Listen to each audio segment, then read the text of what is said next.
I'm Kara. Today we're here with Jamie, who's my beautiful friend. And she has... And... sister-in-law? Yes. So, today I wanted to get a perspective of someone who doesn't necessarily have anxiety and depression.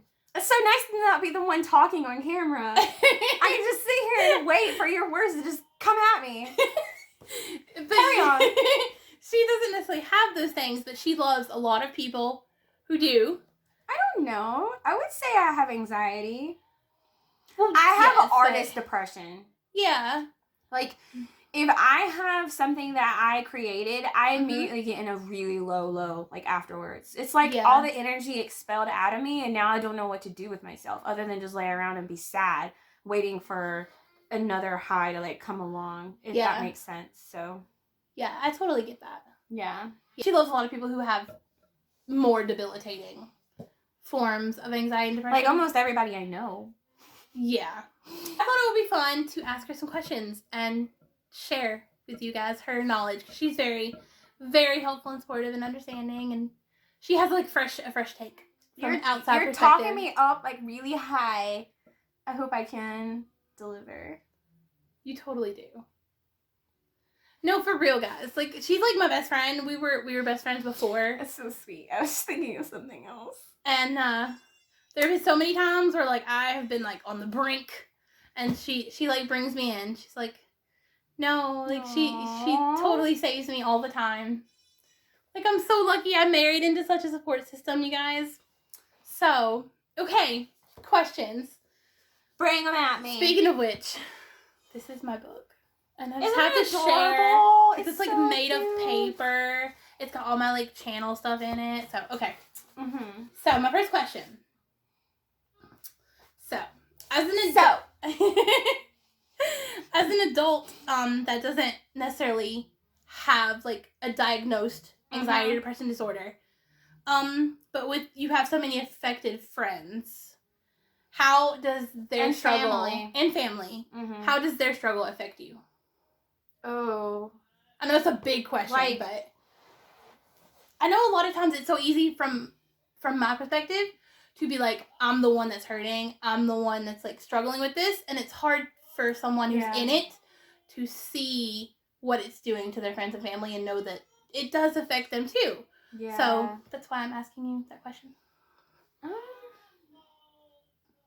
I think it's different for different relationships. Mm-hmm. Like, when it comes to my friends, it's a lot easier to handle. I love listening. I love offering advice. And I don't feel like any of my friends are ever a burden. But I also don't live with my friends. Yeah. You know, and even if you and I talk every day, you're not having a sort of like breakdown where you need me every single day. Yeah. And today has like been a really light and fun, happy day. Probably one of the most fun days we've had in a long time. Yeah. So, I mean, the highs are really great, and it's not always super low with friends, but with family, on the other hand, particularly if you live with a spouse that has anxiety, like, that's different because, you know, from a friend, it's easier for me to shut off what I need in that moment and to just give.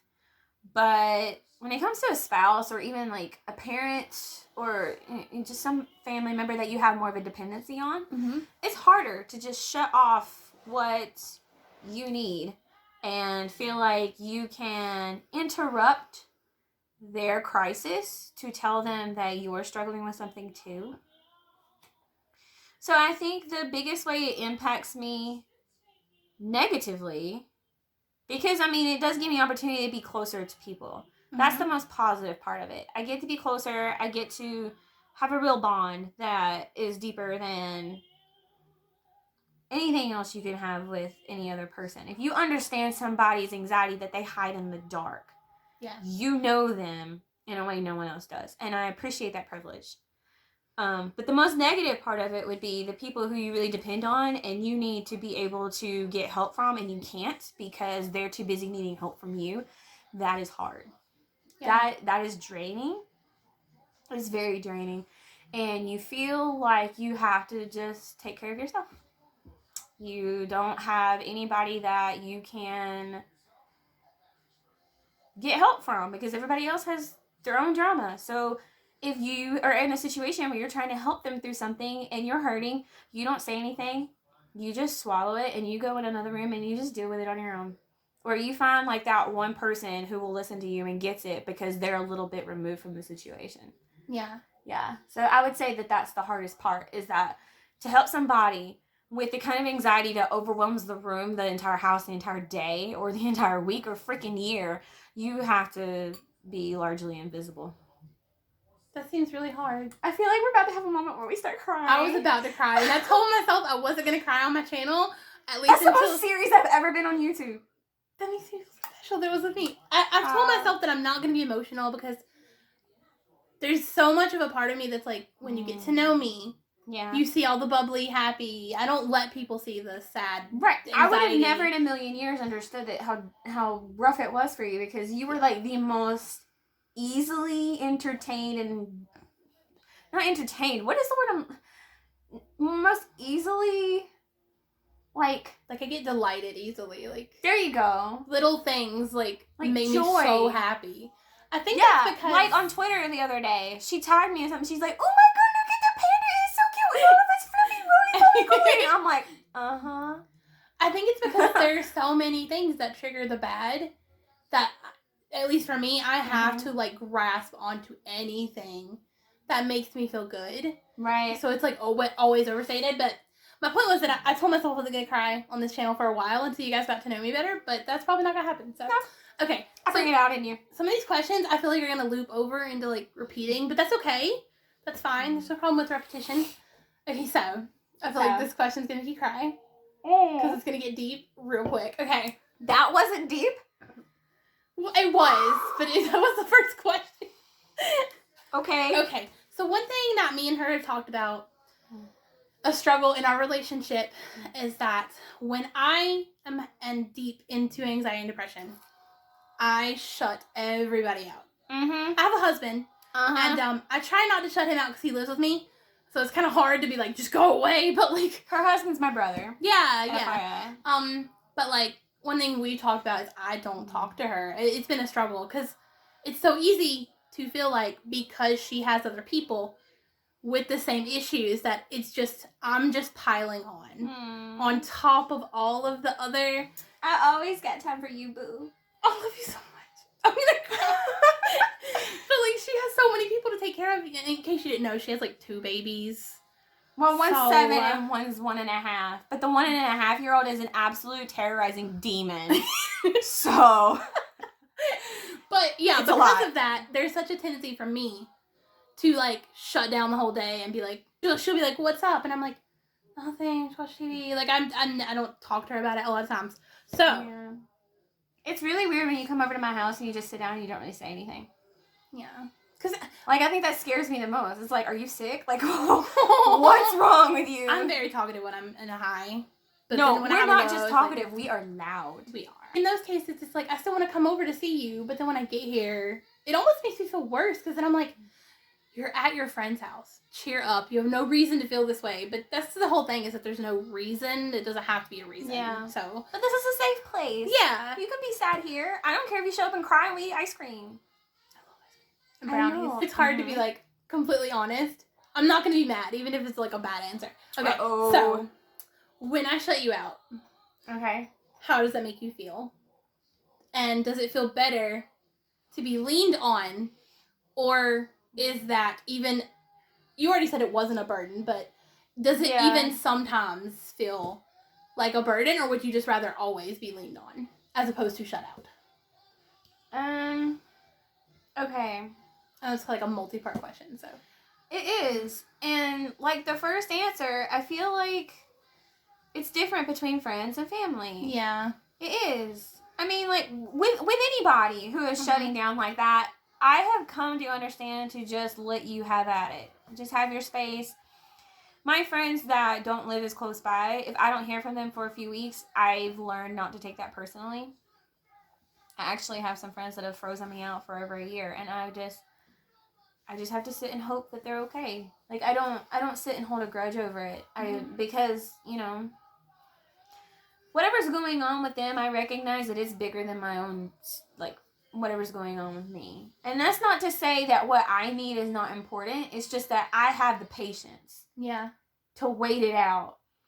And I know particularly with my friend Brittany, like, we went through seasons of not talking like that. And when she came back into my life, she's like, that is the thing that's different about you from anyone else, is that you still welcome me back and you didn't make me feel like crap for not being there for you. And I'm like, that was your time and I'm okay with that. Like, I'm okay with giving you that time.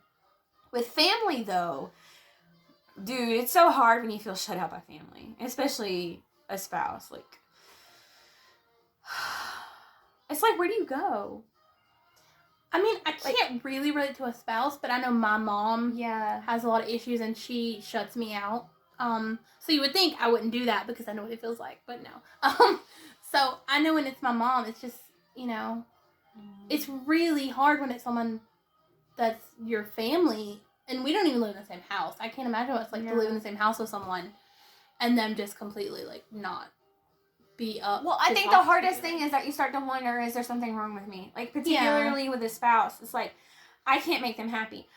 My jokes don't make them laugh. Nothing I wear makes them look at me twice. Like, I cook food and they don't really, like, get excited and enjoy it. I try to do something with them and they're just not interested. I'm like, let's go here. And like, no, I'd rather stay home. We stay home and they're like, oh, I'm bored. I'd rather go out. It's like nothing you do is good enough. And it's like, okay, at what point can I actually, like, fix you? And that's the whole thing. Like, you can't fix somebody. And it's not you. Like, I get told that all the time. No, the problem's not you. It's okay. You're sweet. You're funny. You're wonderful. I'm just feeling really dead inside right now.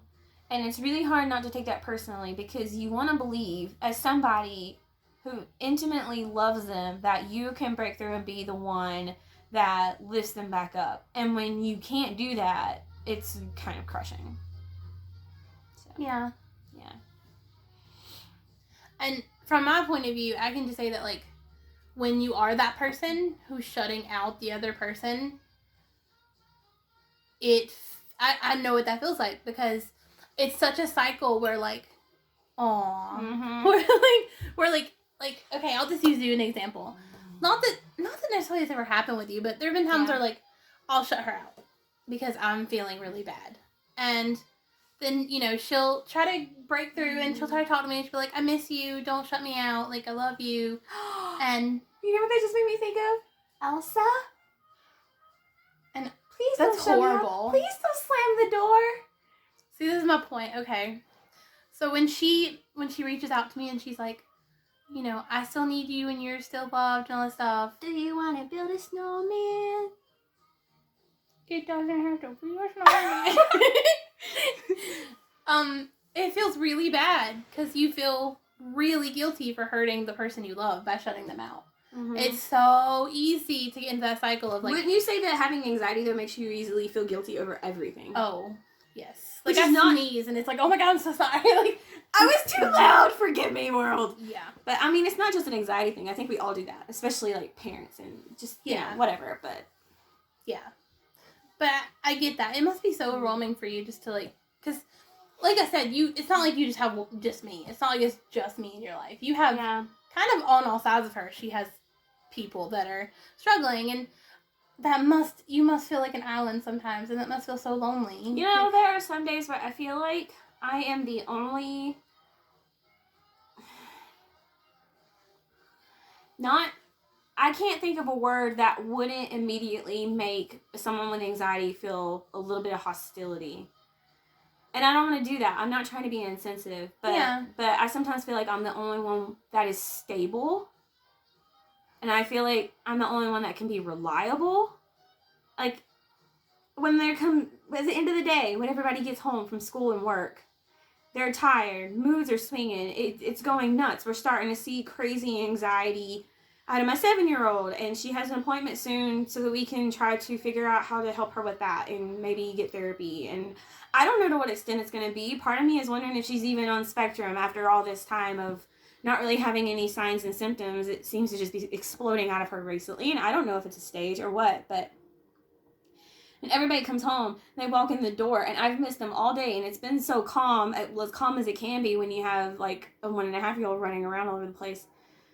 But when I'm home alone, it's just my problems. You know, the kid that follows me in every single room and busses at me sometimes, you know, that can be annoying, but it's still a very easy solvable problem. You pick her up, you give her some kisses, she's happy. And then everybody else comes home and they bring home their work stress, their school stress, whatever they were arguing about in the car before they even got in the door. And it's overwhelming. And it's like, oh, well, who's going to cook dinner? Well, of course it's going to be me, because I'm the only one with the energy and the patience and the time to do it. I'm the only one with the presence of mind to even plan out the meals for the week. I'm the only one who can think about everything in the house that has to be organized and picked up for the holidays. It's like, I have so many things on my mind. I'm the only one thinking about them and figuring them out, because everybody else is just too busy thinking about their own cycle of depression. And that's hard, because then that means whatever slack comes about because everybody else's preoccupation with what's in their brain, I have to pick all of that up by myself. So, I don't remember your original question, but there you go. Bleh. That's good. No, that's good. And that is honestly perfect timing. Because my next question is, do you have any tips or advice for people like you who are drowning in family and friends? And I know it's so hard to be like, I gotta take care of everybody. How do you have any advice for how to take care of yourself in all of that? Because I know that can be so hard to take a moment. It is really, really hard. The hardest thing is to feel like I deserve it. And I don't know why, because logically speaking, I know I do. I'm a human being that works so hard to make everybody else around me happy. Of course I deserve it. But there's always somebody else who needs it more, if that makes sense. I want to get a shower at night. Yeah. Kid needs it more because she's going to school the next day and she's filthy. We wake up on the weekend and there's no chaos whatsoever, but everybody wants to go like get breakfast as a family and it's going to be a happy moment, and then I want to shower, but there's too many other people that are getting ready, and if I take the time for myself, then everybody will start getting cranky because we're not out the door as fast as everybody wants to because everybody's hungry. And I swear to God, hangry people, I live with angry, hungry people. If you guys don't understand, I think the food and the grocery shopping and the cooking is probably the most stressful thing I have, because there's something, and I don't want to just label anxiety people as having this tick. I know it can apply to so many other people, and maybe there are a lot of anxious people that can't relate to this at all, especially anxious people who end up having a little bit more of an eating disorder where they just don't like to eat at all. But I swear, and everybody in my life that's anxious, when they get hungry and they don't get food right then, like it becomes a war. Yeah. And like I'm the only one to solve it. And if I have one moment, one day or anything where I'm not feeling like I can handle it, it doesn't get handled. Yeah. It just becomes a big argument. It becomes a big thing. It becomes, hey, let's just go get takeout regardless of whether we have money in the bank, because no one else is going to be able to fix it. And it just makes me so angry, because it's like, why am I the only one that has to be perfect? Yeah. Like, if I'm falling apart, there's no hope at all for the day. Like, I have to be on my game all the time for there to even be a chance that everybody else is gonna stay happy. Yeah. And that's really unfair. It's exhausting. She literally takes care of everyone else, and you absolutely deserve, even if it's just like 10 minutes a day for you to do something for yourself. You absolutely deserve that. Yeah. So that's my tip, is that even though I'm always putting somebody else as being a bigger priority than me, just try to find a spot where you can make yourself the priority, because what I've kind of done is that when our oldest was little, I always put her to bed. That was always my responsibility. Husband got to have his free time to do whatever and relax, and I put her to bed. After having baby number 2, with her nursing and her being so clingy to me, we kind of developed a little bit of a division where the baby's mine and the older one is his. So I put the baby to bed. And then once I get the baby to bed, it's like I'm off the clock. Like, don't ask me to do anything. I'm done. I've dealt with crap the entire day long. I'm finished. Yeah. Like, don't ask me. And he will handle putting the older one to bed. And it's in that time that I try to make sure it's for me. But it's also in that time that it's the only chance I get to do my schoolwork or my editing work or anything of importance. So if I get too caught up in doing that, I get too sleepy before I can enjoy TV or music or just whatever I feel like I want to do. I think the saddest thing for me is I really used to love cooking, and I love experimenting in the kitchen. And if I can find a time to do that where there's not people under my feet or interrupting and ruining it, I really love to do that to relax. And then like days like today, that miraculously come about where someone comes and gets the little one and we can just hang out is really good. It's almost like dangerous good. Yeah. Because, especially with wine and things in the mix, because I mean, when do we ever get to just not worry? You know? Yeah. And just say what we want, not feel judged, and just do what we want. And who cares, you know? So that's why I declared for my birthday this year, me and Kara are going to go somewhere, just the two of us, and just hang out. Yeah. Probably end up just watching movies and eating an obscene amount of chocolates. And pizza. It's probably going to be pizza. I'm just saying. I don't know. We're going to Asheville. We're going to hit up some good vegan places. Oh, yeah. So no cheating on my birthday. Yeah. Yeah. But definitely carve out a moment for yourself somehow. But, like, I hate that advice. Like, I hate that advice when it's given to me because it feels so unrealistic and it feels so oblivious. It feels like it's coming from someone who has no idea what I'm going through. Because it's like, oh, really? You want me to make time for myself? Where would you like me to pencil that in? You know, like, okay, are you going to just, like, magically give me extra time sprinkled in my week for this? Like, you know, it's hard not to get defensive. I had someone one time that I talked to, and I was telling her all about what was going on, and she's like, oh, maybe you should take a spa day. You should go and, like, get your hair done and get your nails done. I'm like, okay, first off, I need a babysitter. Second off, I need, like, a butt ton of money that I don't have. Yeah. And, like, you just kicked the camera. Now you can see my lovely chair. Oh. My hands are so close. Pardon this interruption. But, yeah, it's frustrating hearing advice. Like, I give people the advice to make time for themselves, but when I hear it, I get really angry.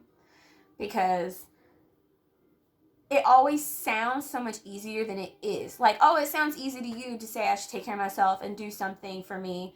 But it makes me feel like they have no idea, like, how hard it would be to actually, like, do that. Yeah. Yeah. And I know you guys don't really know her, but just for context, I don't think you'll mind me sharing this. Like, she absolutely knows what she knows what she's talking about.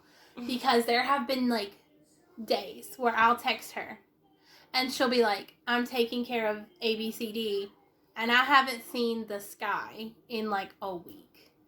Oh where my she has God, like it's been so bad before. She's like not even outside of the house. Yeah, like, for context, we have one car and my husband drives it to work, so I'm literally trapped in the house the entire day. Yeah.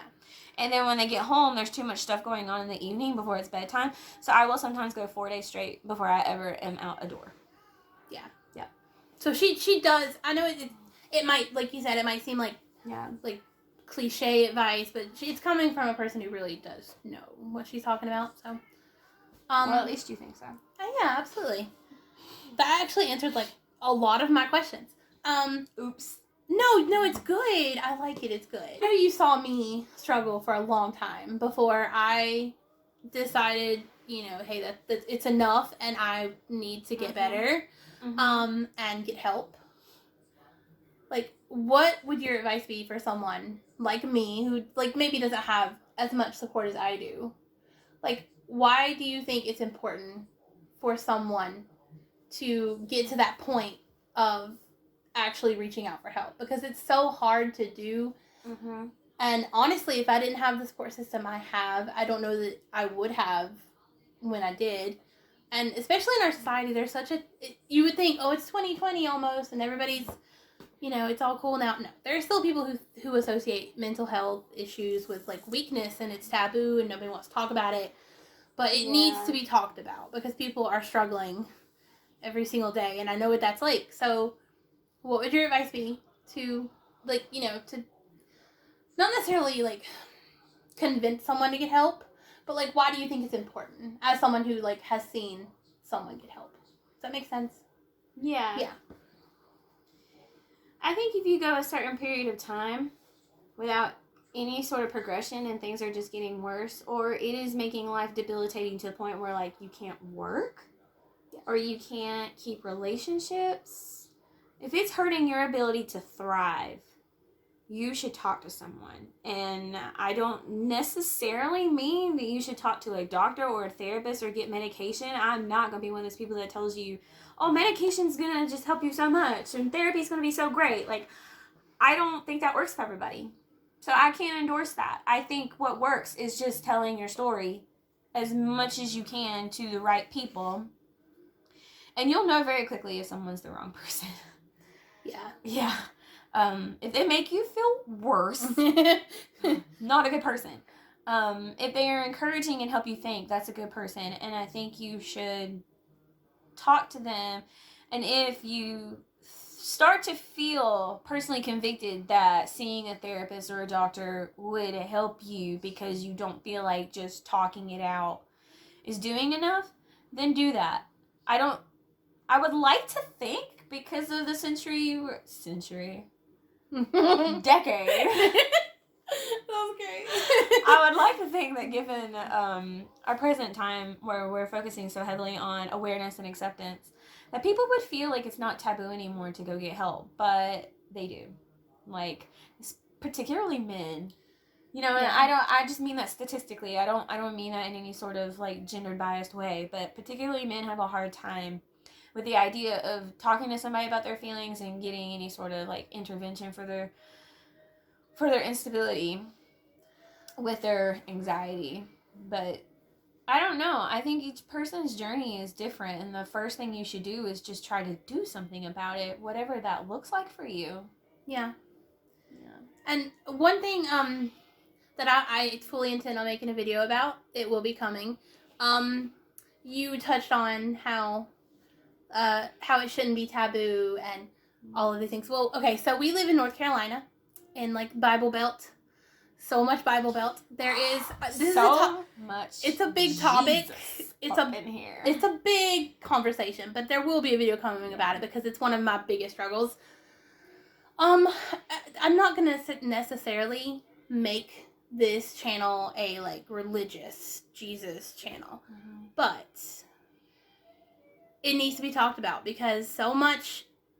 I don't know. I've never been anywhere else. Maybe it's the same in the North. But it seems like in the South, there is a stigma where it's like, oh, you have Jesus. You shouldn't can't have anxiety. Depression. Yeah. Yeah, you have the peace of God. You shouldn't be feeling like this. And if you do, there's something wrong with your relationship with Jesus. You're not praying enough. You're not going to church enough. You're not reading your Bible enough. Clearly, you're not a good enough Christian because you wouldn't be struggling with this if you were. Yeah. Yep. So that'll be coming. I'm definitely going to make videos about my own, like, struggle. Which we don't hold any of that, by the way. Oh, yeah, no. That was full sarcasm. Yeah, all sarcasm. Just to clarify. Yeah. But that'll be coming. I plan on making videos about, because I just, like, in the past 2 months, started to go down the journey of, like, professional help. So when you're sitting there and you're like, oh, well, drugs and therapy isn't for everyone, I'm going to talk about that because it's a struggle bus over here.